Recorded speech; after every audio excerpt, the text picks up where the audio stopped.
Hey guys, and welcome to another one of my Gosei Sentai Dairanger episode commentary and reviews. This time it's episode 17, The New Hero Has Arrived. And remember, if you do enjoy what you see, please remember to like and subscribe and maybe even leave a comment. It just means a lot on a small channel like this. Now let's get into the episode. The episode opens with Kaku receiving a message from Gohan that a new Dairanger will soon be born. But the Gorma know, so they must protect the Byaku Shinken at all costs. Elsewhere, a boy called Ko is sleeping as he's being called to. Next day, Ko is skateboarding down the street, jumping over people and stealing a couple's drink. He stops outside a building watching Rin leave her department before rushing up and telling her he's Ko, her new little brother.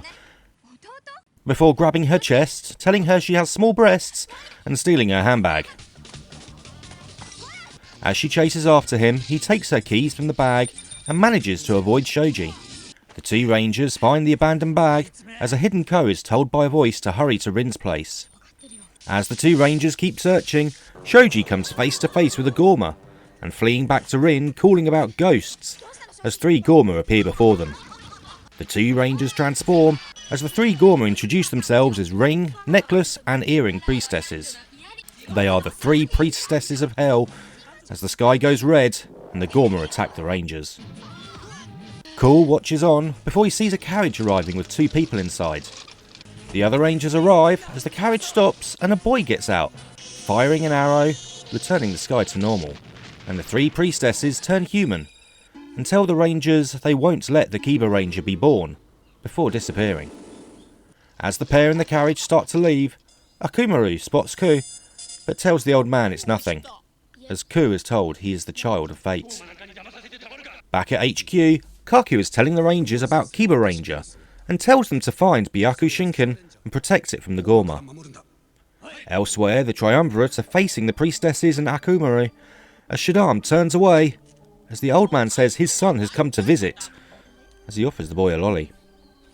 Saying the duty of stopping Kiba Ranger has fallen to Akumaru, as the Triumvirate scoff, before the old man leaves. Shadam asks Akumaru why he's getting in their way, but he replies that his dad gave him up the moment he was born, and he's the Shogun's son now, before leaving. At Rin's apartment, Ku has trashed the place, before he finds what Gohan hid behind a picture in the room, as Rin gets home, and, confronting him, as he shows her keys. Ku criticises the state of her apartment, and as she tries to throw him out, he again grabs her chest, before closing the door and locking her out. Leaving, as the voice tells him to hurry, Rin uses key to unlock her door, in time to see Ku has climbed out the window. On a roof, the priestesses have located Byaku Shinken, and Ku races to the sword, followed by Rin, and as he hides from her in a bush, she finds the sword, only to be attacked by the Gorma. She transforms, attacking with her Die Buster and Diamond Rod, as the Gorma surround and attack her. Fighting them off, she's soon overpowered as the other rangers arrive and transform. As Ku wonders what to do, Byaku Shinken awakens, causing lightning to strike the fighters and calls Ku to come to him. As the boy grabs the sword and pulls it from the stone, and as the pair talk, the sword introduces itself to Ku, before telling him to use what he found at Rin's and transform. As he transforms for the first time into Kiba Ranger, his body fills out as he transforms. And telling Ku to go wild, the new Ranger leaps about, flipping around, before being told to use Kiryoku, which knocks him back as he celebrates becoming Kiba Ranger. As the other Rangers see him and the Gorma appear, Byaku Shinken introduces Ko as the hero of justice, Kiba Ranger. As Akumaru and the Gorma retreat, and the episode ends. Okay, so we've got a brand new character, which is Ko. And he's a little thief. He's an amazing skateboarder. I mean, he has no powers yet he's able to both jump a cyclist and Shoji, and he's not even got, powers or anything. So he's an amazing skateboarder whose skateboard is almost literally glued to his feet. And he's a little perv. considering, one of the first things he does when he meets Rin is he grabs her chest. And then criticises her for having small breasts. Which is not on. The whole little kid being a little perv thing, that I can overlook. That's just funny. Especially, 90s, today's whole Me Too and everything else. We're not allowed to do those sorts of things anymore. Look at what happened with Nikita Mazepin for doing that to a girl in the back of a car. People hated on him for his entire F1 career because of that. Although saying that, Ko actually has more personality than Nikita Mazepin ever did. The three sisters, the three priestesses from hell, or the three ladies, whatever you want to call them, they are a really cool enemy, and they're going to be around for a few episodes. And we also, along with Ku as our new, soon-to-be ranger, we also get Akumaru, who is actually the son of the Triumvirate member Shaddam. And they really, really hate each other. He hates his dad for the way he was mistreated and abandoned. And, his dad obviously hates him because he abandoned him at birth. I suppose the Gorma get their powers from hatred and all that, as is repeatedly said. But, yeah, that's a lot of conflict between father and son there. But yeah, the three priestesses, Lady Necklace, Lady Ring, and Lady Necklace, Ring, Earring. They're cool. They don't, they're going to get whistled down, but yeah, they are really interesting. The three of them together, it provides more of a sort of foil for the Rangers. Although saying that, Rin gets a good solo fight against the three of them. Obviously transformed. She transforms very quickly. What happened to all the untransformed fights we were getting at the start? I like them. I like seeing the actual actors doing it, not the suit actors. But yeah, she gets a good inning against the three before the others turn up.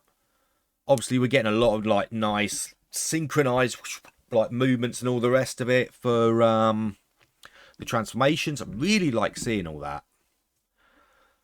And Byakushinken, the sword, is sentient and telepathic because he's telling Ku what to do. The whole time. But he also obviously knows what Gohan was doing because Gohan hid the Kiba changer behind a photo in Rin's apartment, presumably when he was tidying up. But why hide it behind a photo? And also, how far out from the wall are those photos if the Kiba changer was able to fit in there? So that's, I know a picture's all sort of an angle hanging away from the wall, but yeah, that seems a bit weird. But yeah, so Byakushinken is able to tell Ku what to do and all the rest of it. And he transforms for the first time. And we get that bit where he's in the suit that's all baggy. And everything just puffs up, muscles and chest and all the rest of it. And he's I've changed. Well, you'd look a bit funny if you were fighting as a kid. I like that explanation. Byakushinken is doing it for Ku.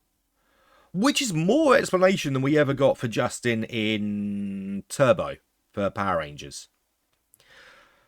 The little disappointing thing with Kiba Ranger in this, though, is we get the first transformation of this new Sixth Ranger. And the last time we had a Sixth Ranger, first thing he does is transform and beat the living snot out the Dura Rangers.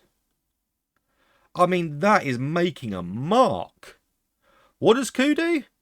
He jumps around, does some flips, and the most impressive thing he really does is a Kiryoku attack on some rocks, which is so powerful it knocks him over.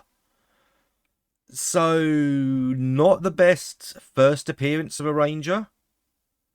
Would have been nice if he could have just gone in and kicked some ass straight away. But no, we had him bouncing around like a gummy bear on gummy berry juice. Points to anyone who actually gets that reference, because I used to love that show as a kid. And yeah, nothing. So, Power Rangers time.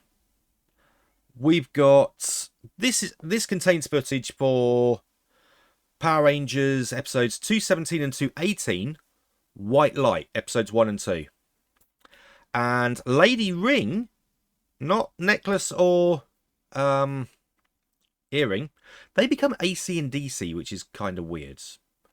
But Lady Ring becomes Nimrod. Her whole thing is she's a hand with a ring, but she becomes Nimrod. But footage from this and the next couple of episodes, and I'll probably end up mentioning this in the other videos, this is where a lot of these next few episodes are going to be where a lot of the Tigerzord, or One Tiger, and Kiba Ranger / White Ranger footage is actually going to come from. So these first few episodes are going to take a lot of that footage and use it over and over and over and over and over again. Probably because, you know, they need stuff where Kiba Ranger's away from the Dairangers. But yeah, the footage from the next few episodes is going to be used in Power Rangers a lot. So, hey, at least they're getting the money's worth out of these few episodes. Anyway, that's been the New Heroes Arrived. We're going to see more of Kiba Ranger in the next episode. So I'll see you guys next time.